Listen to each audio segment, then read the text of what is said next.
안녕하세요. 생활 속 톡톡 튀는 경제 방송인 김태남의 궁죽통에 오신 걸 환영합니다. 김태남의 궁죽통에서는 우리 애청자들의 경제적인 문제를 함께 해결해 나가려고 합니다. 매일 날마다 나오는 경제 뉴스, 이제는 좀 제대로 해석해서 가정경제를 흑자로 살찌우는데 도움이 되고자 하니까요. 많은 구독과 좋아요 눌러주시기 바랍니다.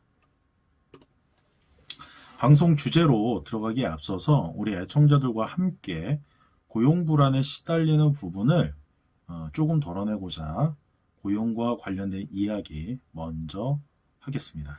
서울건설기능학교에 대한 소개입니다.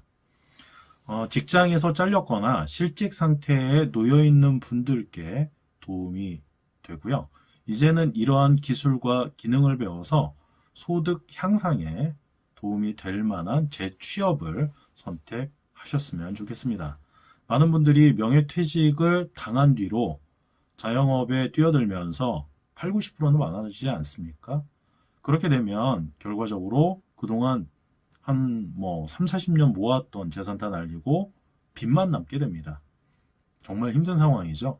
하지만 이러한 기술과 기능을 배워서 재취업, 양질의 일자리로 들어갈 수 있다면 그동안 모은 재산도 지키고 매월 일정한 금액의 소득도 확보할 수 있으니까 일거양득 아니겠습니까? 자, 이런 결정들 해보셨으면 좋겠고요. 서울기능학교에서는 목공, 그리고 배관, 그리고 용접에 대한 강의 과정이 있습니다. 교육은 각각 1개월씩 최대 3개월까지 수업을 들을 수가 있고요. 수업을 듣고 시험도 보고 자격도 딸 수가 있습니다. 게다가 서울건설기능학교에서는 건설 쪽 일을 소개해 주기도 합니다. 무료로 말이죠. 이게 가장 큰 핵심이 아닐까 생각을 해봅니다. 우리 애청자들 중에 현재 실직 상태에 놓여 있거나 앞으로 건설 쪽 일을 해보고 싶다. 그런 분들이 활용을 해보셨으면 좋겠고요. 그리고 반드시 각 지역에 있는 건설 노동조합 산하 건설기능학교에 문을 두드려 보시기 바랍니다. 서울의 경우에는 서울건설기능학교입니다. 정말 큰 도움이 되실 겁니다. 방송 주제로 이제 들어가 보도록 하겠습니다. 오늘은 국민연금에 대한 이야기입니다. FP저널에 민복희 CFP가 기고한 글 중에 우리 애청자들께 도움이 될 만한 내용이라서 소개를 드립니다. 국민연금을 더 받기 위해서 수급 방법을 전략적으로 선택하라는 이야기인데요. 언제 수령을 해야 할지, 그리고 나 자신의 소득 규모에 따라서 시기를 조절할 수 있어야 하는지, 그리고 이혼과 배우자 사망 시에는 어떻게 해야 하는지를 판단해야 합니다. 정말 중요한 사항이죠. 거의 유일한 노후자금이기 때문에 정말 잘 판단해야 할 겁니다. 장수 인생시대, 국민연금은 가장 기본적인 은퇴 생활재원이죠. 국민연금 가입자 개인은 자신의 상황에 맞게끔 연금 수급 방법을 선택할 수 있어야 하는데요. 그 선택에 따라서 연금 지급액이 달라지기 때문입니다. 굉장히 중요하죠. 그래서 첫 번째로 본다면 수령을 언제 하지? 라는 겁니다. 아마 많은 분들이 이런 거 고민하시겠죠. 국민연금은요, 개인의 출생 연도를 기준으로 해서 연금을 수령할 수 있는 기준 연령에 이르면 해당 연금을 수급하게 됩니다. 기준 연령으로부터 최대 5년 전부터 혹은 최대 5년 후까지 그 지급을 조기 수령하거나 연기 수령을 신청할 수가 있는 것이죠. 자, 여기서 두 가지 얘기했죠. 조기 수령과 연기 수령. 첫 번째가 조기 노령연금. 조기에 먼저 땡겨서 받는 거죠. 최대 5년 전까지 앞당겨서 연금을 받을 수 있습니다. 조건은 있습니다. 소득이 없어야 된다는 거죠. 그 중에서도 최근 임금 피크 제도 확대로 인해서 그 대상자들 중심으로 조기 신청이 가능할까? 입니다. 정기적인 급여소득 감소분을 공적 연금 수급 금액으로 채우려는 시도로 보이는데요. 하지만 아쉽게도 임금 피크 제도 대상자는 조기노령연금 신청 자격 요건에 해당이 되지 않는다고 하네요. 소득이 발생하는 일을 하고 있기 때문입니다. 해서 만 60세 전까지는 당연 의무가입 대상자로 보험료를 납입해야 하는 거고요. 만약에 퇴직을 한 다음에 정기 소득이 중단돼서 생활비 수급에 어려움이 발생했거나 치명적인 질병 진단 그리고 사망에 직접적인 영향을 미친 가족력이 있는 질병의 진단을 받은 경우라면 정상적인 수급 개시 시점에 이르기 전이라도 국민연금을 조기에 신청해서 받을 수가 있다고 합니다. 이거 잘 알고 계셔야 돼요. 질병 많이 걸릴 수 있기 때문이죠. 두 번째는 원래 받아야 되는 나이보다 그 후에 받는 연금이죠. 연기연금입니다. 최대 5년까지 받는 것을 연기를 할 수가 있어요. 그러니까 내가 65세부터 받는다 그러면 70세에 받을 수가 있는 거죠. 연기 비율은 연금 금액의 50%, 60%, 70%, 80%, 90%, 100% 중에서 수급권자가 선택할 수가 있고요. 연기를 선택한 금액에 대해서는 1년당 7.2%의 가산율을 적용해서 인상 지급합니다. 오, 엄청 높죠? 62세에 연금을 수급할 수 있는 분이 있다면 연금 전액을 인출하지 않아도 다른 재원으로 생활비를 충당할 수 있을 상황이라면 일부 금액에 대해서는 수급 개시 시기를 연기하기로 할 수가 있습니다. 뭐 이런 거죠. 개시 시점 62세인데 65세부터 수급하는 것으로 신청할 수가 있죠. 3년을 연기하는. 그리고 연기 비율은 전체 금액에서 40%는 62세부터 수령하고 60%에 해당하는 금액은 65세부터 수령하는 것으로 연기 비율을 결정할 수도 있다는 겁니다.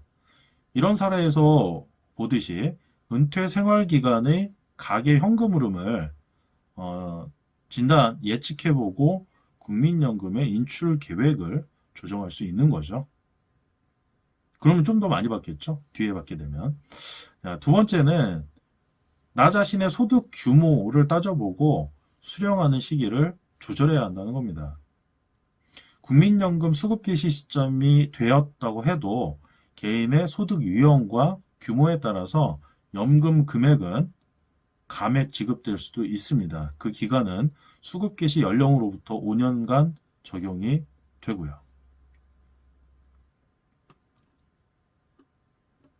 한번 볼까요? 소득 유형은요. 근로소득, 그리고 사업소득, 부동산 임대소득이 있습니다. 여기에는 금융소득, 연금소득, 기타소득은 포함되지 않고요.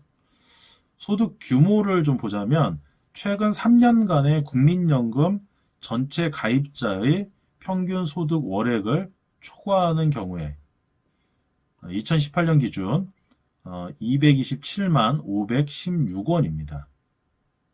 매년 변하니까 이거 확인해 보셔야 되고요.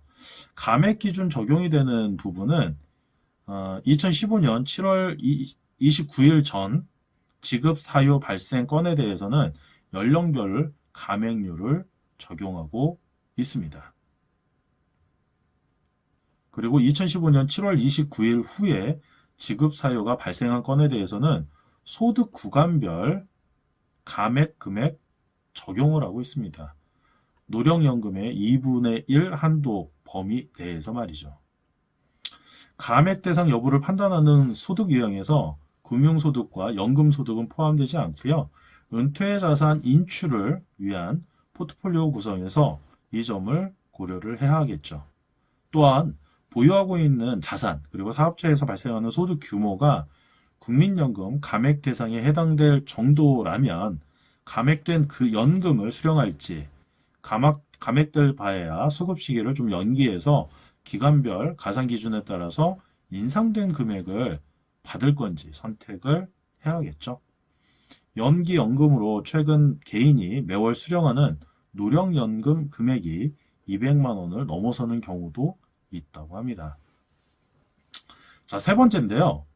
많은 이혼들이 많이 지금 발생하고 있는데요. 이혼 그리고 배우자 사망 시에 분할연금과 유족연금 수급이라는 게 있습니다. 이혼하면 이혼한 전 배우자한테 지급을 해야 되는 거죠. 자, 국민연금 수급에 있어서 이렇게 고려할 수 있는 인적 관계의 변동의 이 두 가지인 거라는 겁니다. 이혼과 사망. 자, 그렇다면 이혼에 따른 부분은 어떻게 될까요? 이혼한 배우자의 노령 연금액 중에서 혼인한 기간에 해당하는 연금액을 나누어 지급하는 연금이요. 분할연금입니다. 이 경우에는 혼인 기간 중에 국민연금보험료 납부 기간이 5년 이상이어야 청구권이 부여가 되고요. 해당 기간의 연금 금액 50%를 분할해서 받을 수가 있습니다. 종전에는 법적 혼인 관계를 유지한 기간에 해당하는 금액은 무조건 50% 분할을 했습니다. 하지만 최근에는 실질적 혼인 관계가 존재하지 않았던 기간은 혼인 기간에서 제외한다거나 당사자 간의 협의나 재판으로 별도의 분할 비율을 정할 수 있는 방향으로 제도가 일부 개정이 됐습니다. 잘 확인하셔야 되겠죠? 하지만 분할연금 청구권 소멸시효는요, 5년입니다. 이 기간 동안 만약에 행사하지 않으면 수급권을 보호받지 못합니다. 청구권은 이혼 시점에 발생하는 게 아닙니다. 배우자였던 자가 노령연금 수급권을 취득하고 청구권자도 수급 연령에 이르렀을 때 발생이 되니까요. 이 시기를 안다는 거 참 어렵네요. 그렇죠? 제도 개정에 따라서 이혼 후 3년 이내에 미리 청구하는 것도 가능합니다. 이렇게 하는 게 낫겠죠? 물론 분할연금의 수령은 수급 연령에 이르렀을 때 가능합니다. 이혼이 불가피한 경우라면 배우자 명의의 미래자산, 국민연금 형성에 기여한 배우자로서의 권리도 가볍게 볼 일은 아닌 것 같습니다. 그리고 사망 시에 지급되는 부분이 있는데요. 생존 시 받던 노령연금은 사망에 따라서 유족연금으로 지급이 됩니다. 수급에 있어서 우선순위는 배우자. 근데 여기서 배우자는 사실혼 배우자도 포함이 되니까요. 이런 거 잘 알고 계셔야 돼요. 물론 상속하고는 관련이 없지만 자녀의 경우도 25세 미만 그리고 부모, 손자녀, 조부모 순위 중 최우선 순위자에게 지급이 됩니다. 다만 유족연금 수급 대상자가 노령연금을 받고 있는 경우라면 본인의 노령연금과 배우자 유족연금을 동시에 수급할 수는 없고요. 따라서 발생한 중복급여의 조정이 이루어집니다. 그게 뭐냐면 본인의 노령연금과 배우자의 유족연금 중에서 큰 것을 선택하게 되는 것이죠. 자, 국민연금도 제도 개정으로 인해서 연금 받는 기준이 달라질 수가 있습니다. 그렇기 때문에 변화된 내용에 따라서 연금을 효율적으로 지급받을 수 있게끔 만드는 구조가 필요하겠죠. 현재의 재정 상황이 아니라 은퇴 후에 소득 수준이 어느 정도인지를 파악하고 그에 따라서 조기에 받을지 아니면 나중에 받을지를 선택할 수가 있는 거죠. 원래 받아야 되는 시점보다 5년 이내까지 받을 수가 있고 원래 받아야 되는 시점보다 5년 뒤까지 연기해서 받을 수도 있는 거죠. 게다가 최근에는 이혼과 재혼도 많아집니다. 그때에도 기여한 만큼 국민연금도 배분이 되기 때문에 이제는 이런 것도 신경을 써야 하는 시점에 와 있는 것 같습니다. 꼼꼼하게 챙겨야만 은퇴 후 생활이 조금이라도 나아지겠죠. 한국의 경우 OECD 국가 중에서 노인의 극빈층이 가장 많은 나라입니다. 그렇기 때문에 이런 거 반드시 챙겨야 되고요.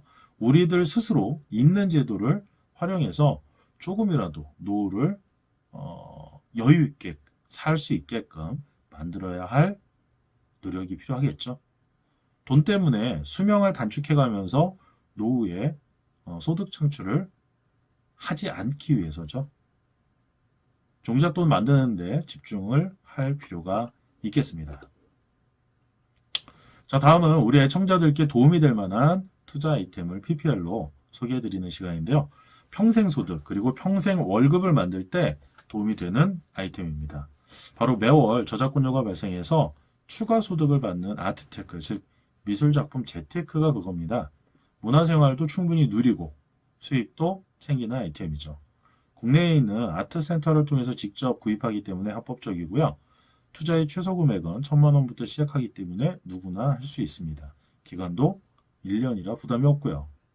작품을 구입하면서 저작권이 넘어오기 때문에 매달 저작권료가 발생해서 추가 소득을 받죠. 이로 인해서 노후 생활에 보탬도 되고 재산 증식에도 큰 도움이 됩니다. 시중은행 예금과 한번 비교를 해볼게요. 시중은행 예금에 1,000만 원을 넣을 경우 1년 뒤에 받는 이자가 대략 12만 원 정도인데요. 이것을 대체해서 미술작품 재테크, 아트테크를 활용하면 1년에 12번에 걸쳐 매달 저작권료를 받게 됩니다. 최근 사례를 보면 같은 금액인 1,000만 원을 미술작품 재테크를 활용했을 때 첫 달에는 한 7에서 한 8만 원 내외의 저작권료를 받고요. 둘째 달부터 마지막 달 12회차까지는 매달 8에서 10만 원 내외의 저작권료를 받고 있습니다. 미술작품의 경우 실물 자산입니다. 그렇기 때문에 작품 가격의 변동성으로 인해서 저작권료 금액이 달라질 수 있다는 거 정확하게 인지하고 활용하시면 좋겠고요. 종잣돈이 크지 않아도 누구나 활용할 수 있기 때문에 우리 애청자들 그리고 시민들께 도움이 될 것 같아서 소개해드립니다. 이와 관련해서 궁금한 분들이 계시거나 재무 상담에 대해 문의하실 때는 제가 운영하는 다음 카페 김태남의 궁죽통에 가입하셔서 문의 남겨주시면 되겠습니다. 다음 카페 김태남의 궁죽통에 들어오셔서 회원가입하시고요. 우수회원을 요청해 주시면 되겠습니다. 그래야만 국내 투자상품 소개란 들어가실 수가 있고 문의도 남기실 수가 있습니다. 그리고 다음 카페에 제 연락처가 있습니다. 연락처를 통해서 문의를 남기실 때는 문자로 남겨주시고요. 문의를 문자로 남기실 때는 성함과 현재 상황 그리고 저축과 투자의 비중을 어떻게 하고 싶은지를 적어서 보내주시면 양질의 상담 진행이 가능합니다. 여기서 저축은 원금이 보장되는 은행 상품들을 말하는 거고요. 투자는 원금 손실 위험은 있으나 그의 그 위험한 만큼 수익을 높게 추구하는 그런 상품을 투자라고 하는 것입니다. 자, 오늘 방송 어떠셨습니까? 유익하고 좋으셨다면 좋아요와 구독 버튼 꾹 눌러주시고요. 다음 시간에 더 좋은 내용, 더 알찬 내용 준비해서 찾아뵙겠습니다. 오늘은 여기까지입니다. 이만 안녕.